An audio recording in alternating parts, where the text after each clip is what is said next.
when motovlogging, how some are getting into trouble. Plus one shout out. Let's talk about that.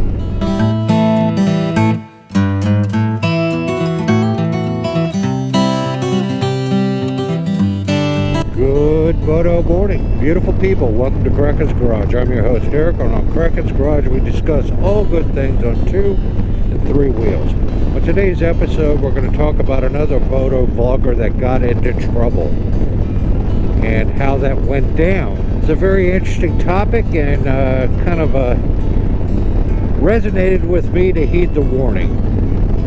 So what the situation is, I watch another moto vlogger. I'll have a link to his video down below. He's Australian. I don't know this for a fact, but from what I gather after watching so many Australian moto vloggers is the police in this country are absolutely hammers. And what I mean by that is they will light you up with a ticket for 1-2 miles an hour over the speed limit. It's not uncommon. Now, the state I live in here in Virginia is known for being really strict as well, but within the bounds of good taste. I've had this discussion with many riders that pass through Virginia and get lit up.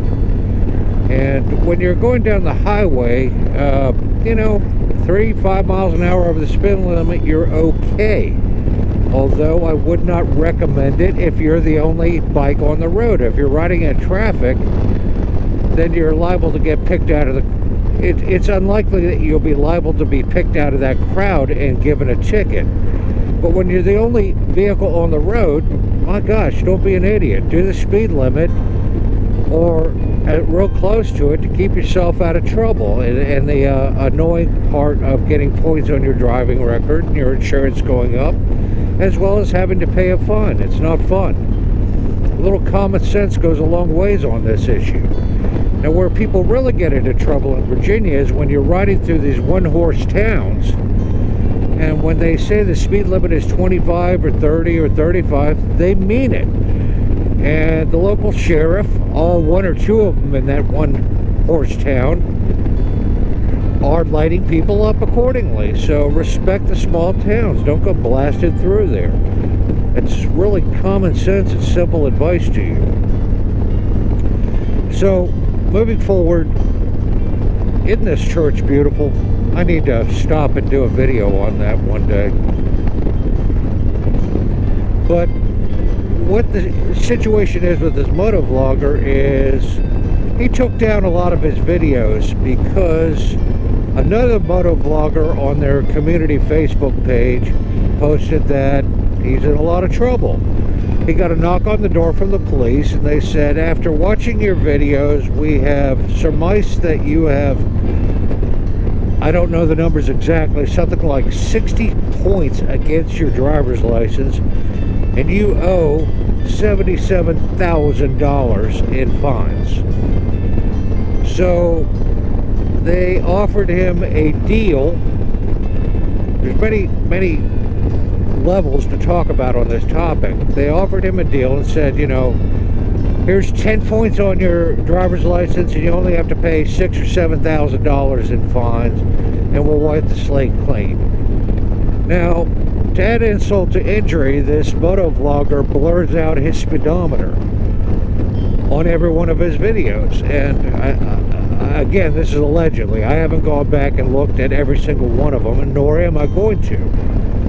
But the crux of the situation is the police are stating they were able to determine how fast he was going based on how fast the stuff was, building signs were going by in the video, and come to that conclusion of exactly what speed he was doing. Now, how you do that with a camera motivated on your helmet and you're looking around, okay, and able to surmise what speed you're doing is crazy. I don't get that. And here's where it's a win-win for the police. And I'm not a hater on police, but if you want to go fight this in court, at least in America, you have to hire an attorney and go up and present your case, and it gets presented, and you're welcome to push that all the way up to a jury. Either way, it's usually less expensive to pay the ticket, take the fines and whatever, than it is to hire an attorney and fight the issue. In America, to fight the issue, it's going to cost you minimum 5 digits, $10, $11, $12,000 to punch that out in court and have somebody defend you. So that's what I mean by a win-win scenario for the police. Either you pay the fine, they win, or you pay an attorney and they win again because you paid a lot of money to make the situation go away. So what are your thoughts on this? Should you be showing your dashboard at all and the speed you're doing? I'm in a 55 mile per hour zone. Let's be honest here. Assuming my speedo is accurate, I'm doing 59 miles an hour, 60, 4 to 5 miles per hour.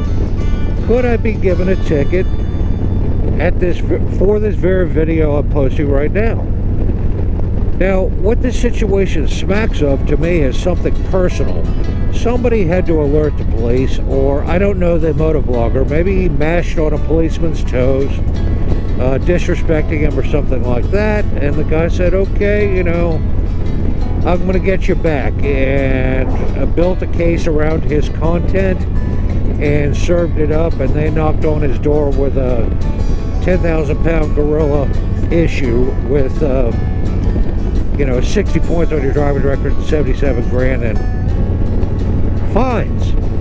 Now, either way, if he accepts the plea, 10 points on his driver's license, he's going to lose his driver's license. It's going to get suspended.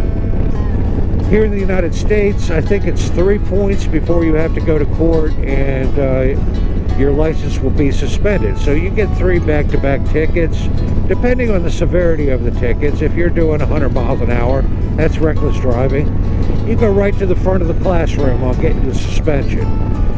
So again, every state is different in the United States. I can only talk about Virginia.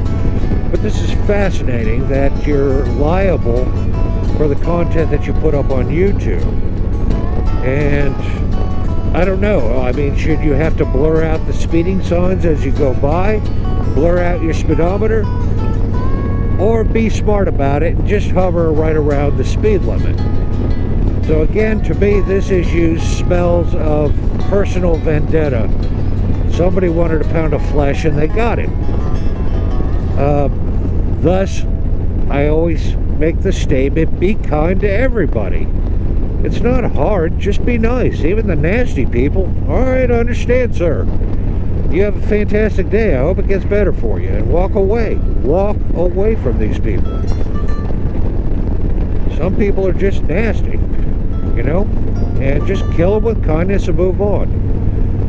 So my question to the moto community that's watching my channel is, what are your thoughts on how to handle this as a motovlogger and keep Kraken's Garage out of harm's way? I'd be interested in hearing your thoughts. And you good folks know what time it is. This week's shout out goes to 𝕃𝕖𝕥 Racing. He has 17 videos out and 127 subs.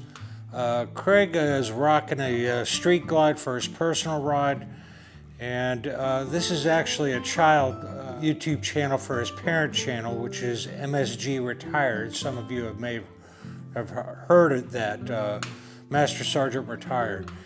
And on his main channel, he has 262 videos and 6,310 subs. Craig got back into, he's roughly my age, and he got back into amateur motorcycle racing, and he had his first season last summer on a Suzuki SV650, and he just recently, within the last week or two, has upgraded his race bike to an Aprilia RS660, and I'm looking forward to see Craig getting the job done on the track on his new Aprilia in 2023.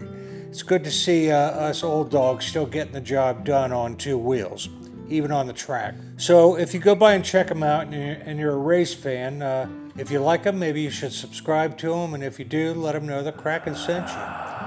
And there's my ghost dog, Daisy May. She's here to remind me to wrap up this video. If you liked this video, give it a thumbs up. If you didn't, give it a thumbs down. If you want to see more in the future, hit the subscribe button right down there in the corner. And remember, folks, go riding because it's good for you. And I'll see you in the next one. Peace.